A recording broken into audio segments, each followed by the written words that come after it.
final stage of the Wilson cycle involves continent-continent collision and the formation of giant mountain belts. And yet it's how these mountain belts get exposed at the surface that allow us to study the Wilson cycle in its entirety. Now we are going to explore the rocks which are formed deep within the mountain building stages of the Wilson cycle and discover how these rocks are exposed at the surface today. When the main ocean has been subducted, then we will enter into the continental collision stage, which would produce big mountain belts, and eventually the collision between these continents will stop because you have low buoyancy rocks on both sides of the collision zone. And then the last stage, which is not really part of Wilson's original cycle, but we would like to include it now, is the orogenic collapse stage, where this is gravitationally unstable and it starts to break apart again. And it's in these late stages of subduction where the continents collide, creating giant mountain belts, and the thickening of the crust results in the development of high-pressure metamorphic rocks. In the recent years, this has been perhaps the most important studies that have been done in the Caledonites. I mean, the history of research in the Caledonites is a very long one. And already, of course, Pentti Eskola and Goldschmidt and these old classic geologists, they realized that there was something very special in Norway with these high and ultra-high pressure rocks that we find here.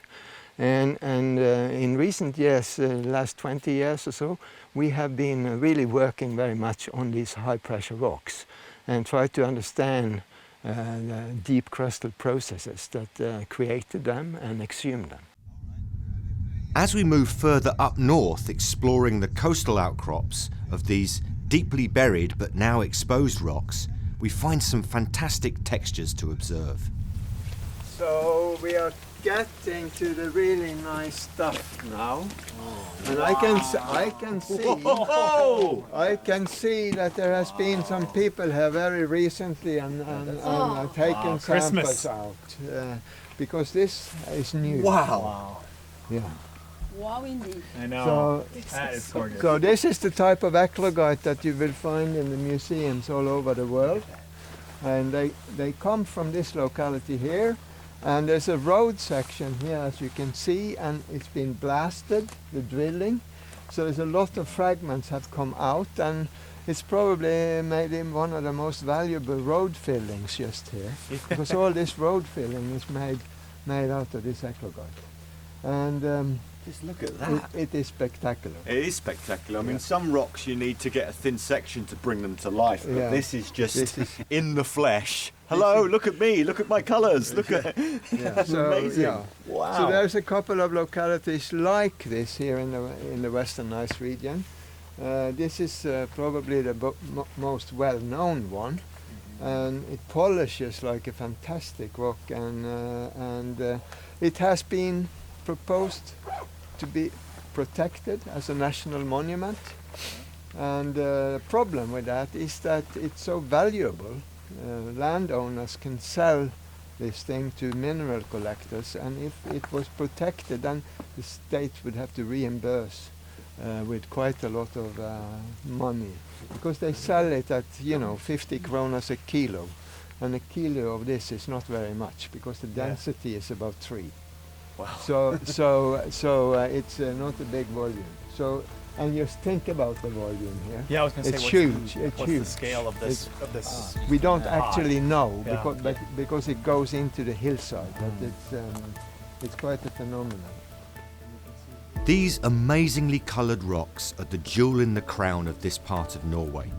And Torgeir is taking us to a particular spot to explain a little bit more about how these textures are formed.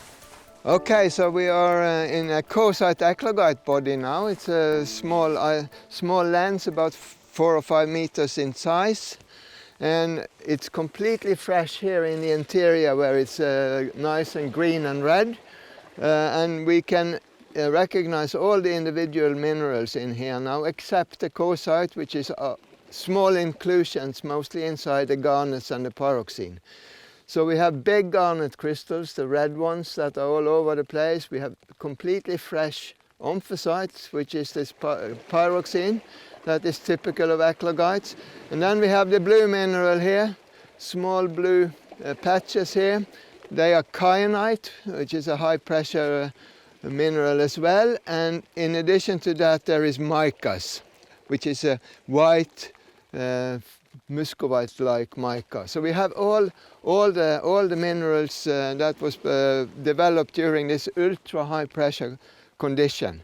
In order to stabilize the coesite as a mineral in here, you need to have a pressure of 27 to 30 kilobars at the temperature that we have around here.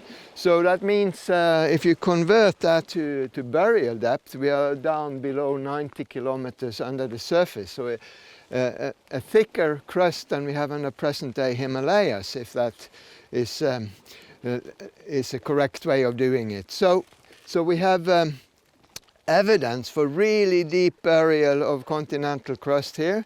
A very massive continental crust was formed during the continental collision between the Baltica and the Laurentian plates here in the Caledonian orogeny. So this is quite a remarkable locality. We can calculate the pressure, we can calculate the temperature, and we can try to explain how this have returned back to the surface so that we can look at it today. More exotic rocks are hidden up in the mountains and the hillsides, and it's clear that these have been worked away in small quarries and outcrops. But what exactly were they looking for? Here we now have this big quarry, well, just a small one actually, but it's quite big. But here we can really see the dynamite. This is the rock they were mining here. This is the rock they were taking out millions of tons and exporting all over the world, because that rock here, we have a sample here, quite a nice little sample, and it's almost pure forsterite olivine. Wow! Which is, it's just all green. It's greenish. It looks at first sight like a quartzite, but it's exactly the opposite. It's a very low silica rock, full of magnesium, and this is what is left in the mantle rock after you extract all the basaltic melts. So it's a refractory melt. Wow! It all breaks up quite loosely as well, doesn't it? You can see, you can almost pick it to pieces here, and all those little grains that look like sand grains now, they are small olivine crystals. So this is just a huge real estate of mantle. It is a huge real estate of mantle, and it's a very valuable rock, and this was realized 100 years ago by Victor Moritz Goldschmidt. Oh, Goldschmidt! Wow. When he first came around here, he saw, wow, this is a very special rock. At some stage in our history, it's going to be very valuable. So he went back to Oslo and said, okay, to the government. He had direct contact to the ministry. And he said, we need to get the rights to mine this, because it's going to be a national resource and it's going to be very important sometime in the future. And he got the money for that. Oh, right. And the state bought the rights from the landowners around here to quarry it. When did it start being quarried? It started in the 30s, and then it developed really strongly after the war. Right. And it became a hugely profitable operation. They had a large amount of profit every year, and it was 100% state-owned. It was called A.S. Olivin. A.S. Olivin. I wonder what they were mining. Yeah, you can wonder about that. So what's the significance of this in the picture of the Wilson Cycle? Well, this is of course a piece of the mantle. Yeah, quite a large piece of the mantle. Quite a large piece of the mantle, and it's a piece of the mantle that has produced basalts. So it's what's left in the mantle after you extract basalts. The significance is, of course, that the crust in which this rock is sitting now has interacted with the mantle. So it's another evidence for this deep burial of the continental collision. So it's a main continental collision stage in the Wilson cycle, the end of the Wilson cycle, before it collapses. Yeah. And then the exhumation, of course, is that later stage. If we can look at it now, it has come been back brought up, back to the surface. yeah, from these 90, 100 kilometers burial depth, from where it was brought back up. It's a very unusual rock. It's obviously Goldschmidt was right when he said this is going to be valuable at some stage in the future, and they're still mining it today. And they're still mining it today, and it's so large that they will mine it forever. Yeah. You know, the resources are so big here that they can go on for a very long time, and most of that time it will be even open cast. So they don't have to do the danger of doing underground mining. Yeah, cool, excellent. That's great. These exotic mantle rocks have been recognised for their economic value, but also some of the extraordinary eclogite outcrops have been recognised for their sheer beauty and have been protected as sites of special scientific interest.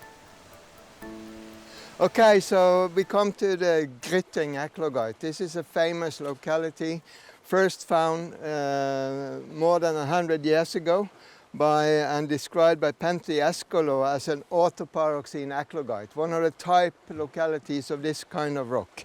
And it's almost pegmatitic, very coarse grain in texture. And it's easy to see the various minerals. We can see a light brown to dark brown mineral here.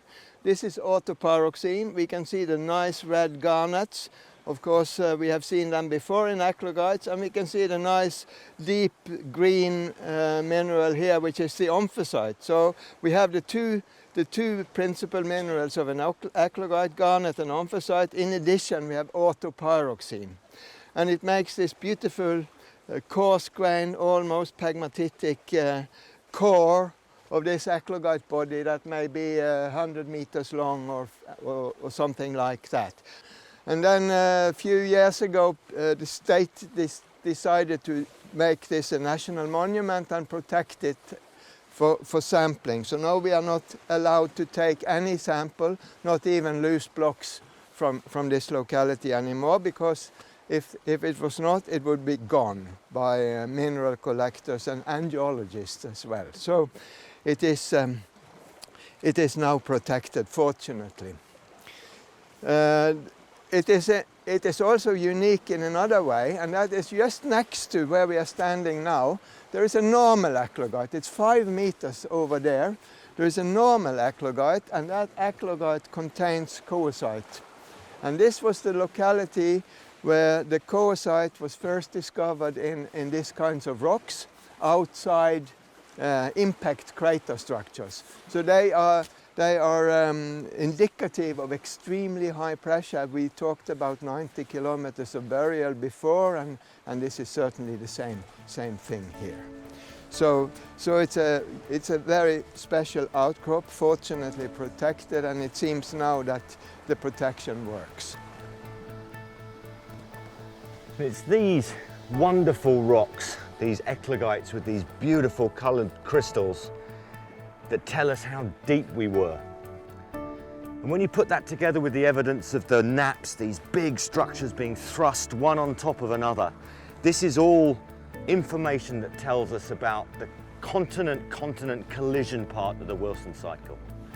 And in the next bit, we're going to look at how we get these rocks actually exposed at the surface in the final orogenic collapse of the Wilson Cycle. It's incredible to think that these rocks that have been buried deep in the Earth's crust are now exposed on the Earth's surface for us to look at. And it's this final stage of how we get the deeply buried mantle and high-pressure metamorphic rocks exposed at the surface which we are exploring now. And it's a tale of the roots of mountains rising to the surface, but also of these giant mountain chains collapsing and exposing their inner parts for us to see. During the collision process is that when you have collision, what happens is that the plates are thickening and are getting heavier, and part of this plate is sinking into the mantle, and it drops into the mantle, and what happens is that the shallower part is getting up again, And so you have this process of something that has been subducted, has been going down, and has seen very high depth, and then it goes back up. And this is the process called eduction.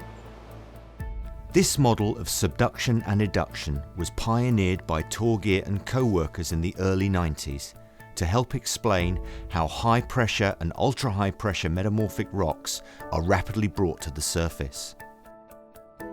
In SEED, they are creating computer programs to model just exactly how eduction happens within the mountain building cycle. The numerical models, I think they're really helpful, because here we see only like some parts of the whole process of subduction. And so the models help to understand the whole evolution of the subduction process and help to understand how do we start it, how do we get to the place where we are now. So this is one of your computer models of subduction? Yes, this is a numerical model of continental collision. So what you see here is in white, you see where the continental crust is, and then all this blue material is basically the lithosphere. And you will see now that this is the slab that is subducting. And so now if I just press play and I look at it, what happens is that I have moments at which the slab is subducting, and then the continental crust is going down deep. So being dragged down. Is dragged down exactly by the pull of the very heavy slab at depth.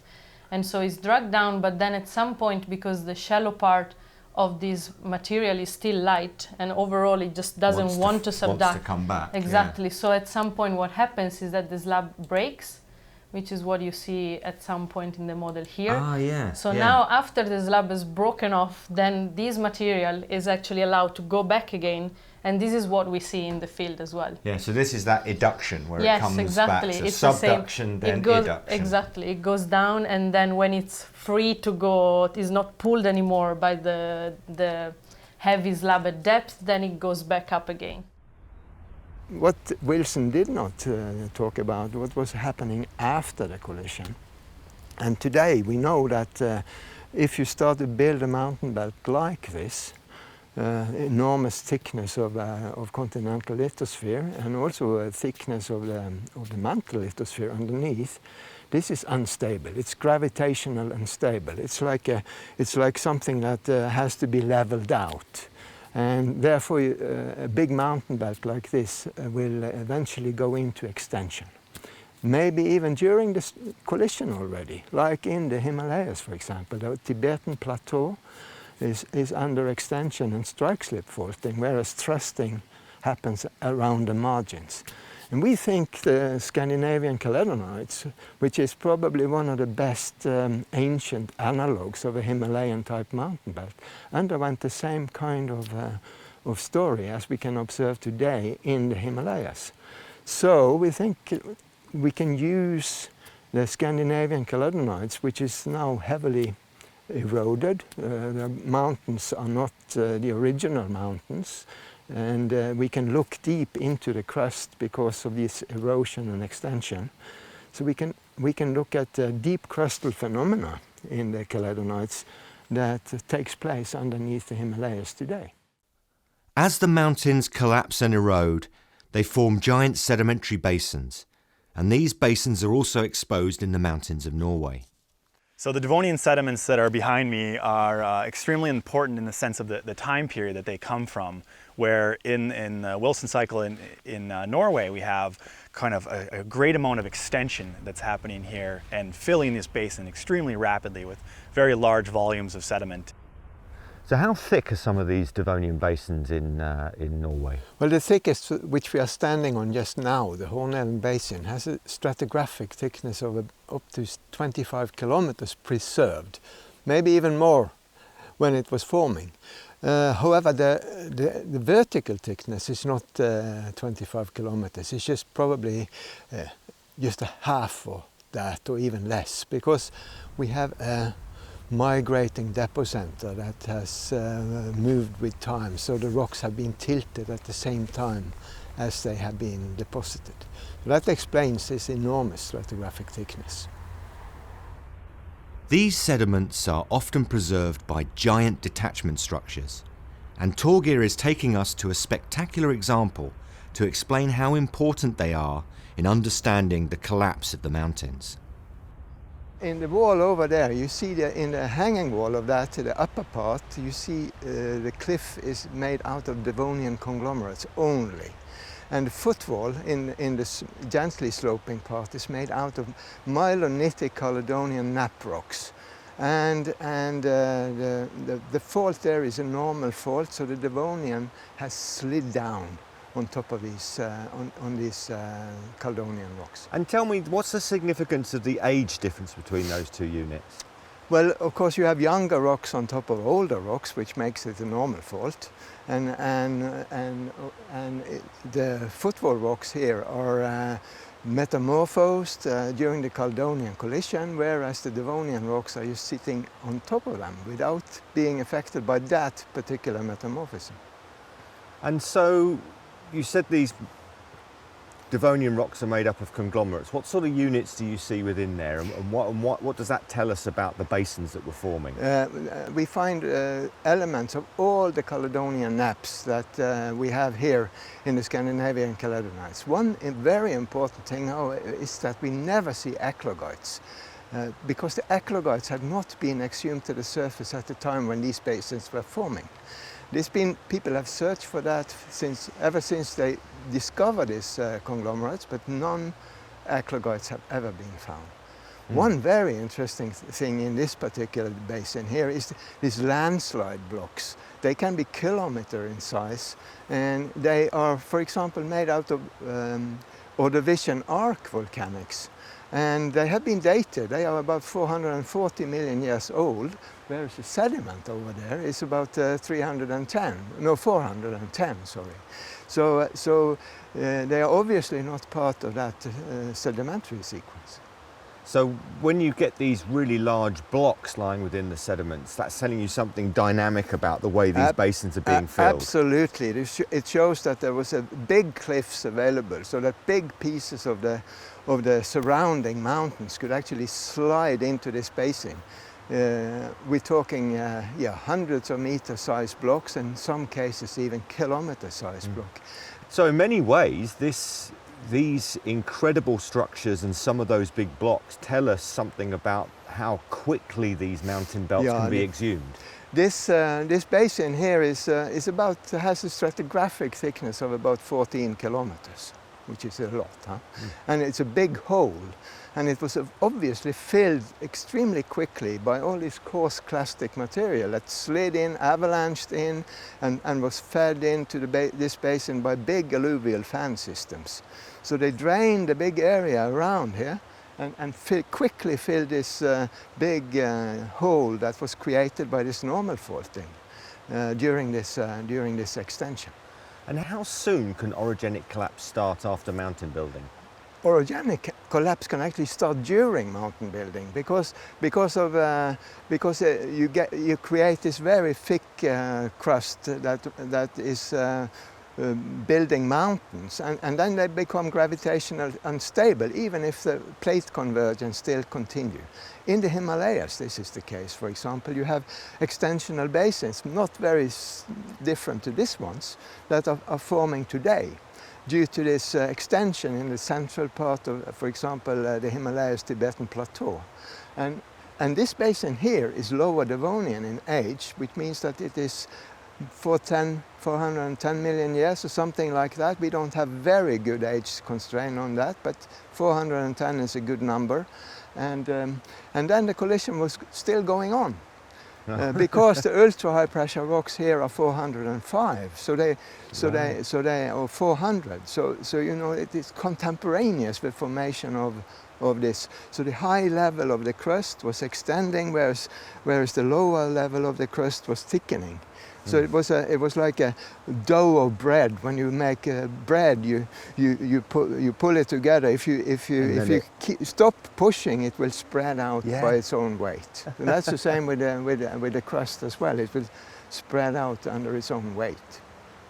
By having these two rocks, one at the surface and one very deep, exposed very close to each other along a big detachment zone, that this is kind of that evidence of that final end of the Wilson cycle, the orogenic collapse of a mountain range. But as we look closer at one of these fault structures, we can find evidence that a new Wilson cycle is underway, one that started with the opening of the present-day Atlantic. Wow, this is a really, really obvious fault. I mean, it's textbook, isn't it? It's a very textbook type fault with an increasing amount of deformation right into the core of the fault here. And if you go over there and you use your hand, you can actually dig out the fault rock there. It's a gouge. Oh, right, it's okay. a gouge. And it shows that the amount of brittle deformation and grain size reduction and fluid circulation here has been immense. So how do you go about dating something like this? I mean, Well, when did this fault happen? Well, we know when it happened, and the reason why we know it is that we have used a technique that is quite special for fault dating. You know, usually you date the age of faulting by sediments in the hanging wall of the fault. Here we don't have any sediments, we have gneisses. But we have these breccias along the fault Right. here that have been remagnetized by all these fluids and deformation that has circulated in the fault zone. So what we did was that we went here and we drilled out cores in these breccias, and then we measured the remnant magnetism that you can find in these. And by comparing that magnetism with known magnetism for this part of the world, we can actually put a kind of range of ages on when So it what's the formed. significance of this fault in the Wilson cycle, in telling us something about the Wilson cycle? Yeah, first of all, we know that it started in the Devonian, which was the So collapse. it's quite young, yeah. The collapse stage of the Caledonian orogeny, the very latest events in the Caledonian orogeny and the Caledonian Wilson cycle. Then it rested for a while, and then it started to extend again in the Permian. So it was reactivated. It was and reactivated in the Yeah. Permian. So there was extensional tectonics going on inside the mountain belt after the main Wilson cycle, Caledonian Wilson cycle collision, and it continued in the Permian, quite strong overprint, and then again in the late Jurassic, early Cretaceous. And that is the start of the new Wilson cycle that opened the present-day Atlantic Ocean. Huh? So this actually holds little nuggets of information about the end of the Caledonian Wilson cycle, but actually also the start of the new one and the onset of the opening of the Atlantic. Exactly. Wow. It's gonna tell us something about how early did actually this stretching start connected to the present ongoing opening of the North Atlantic and the Norwegian-Greenland Sea. That's really fascinating. So we've seen how all of the gems of knowledge stored in the rocks of Norway, from the mountains to the fjords, tell us about this major cycle in Earth's history. But it doesn't just end there, because it's happening again today with the North Atlantic opening. And it may well just be the case that Norway is the place we would come back to in millions and millions of years in the future to understand the closure of that ocean and the mountain building event that would form the next Wilson cycle.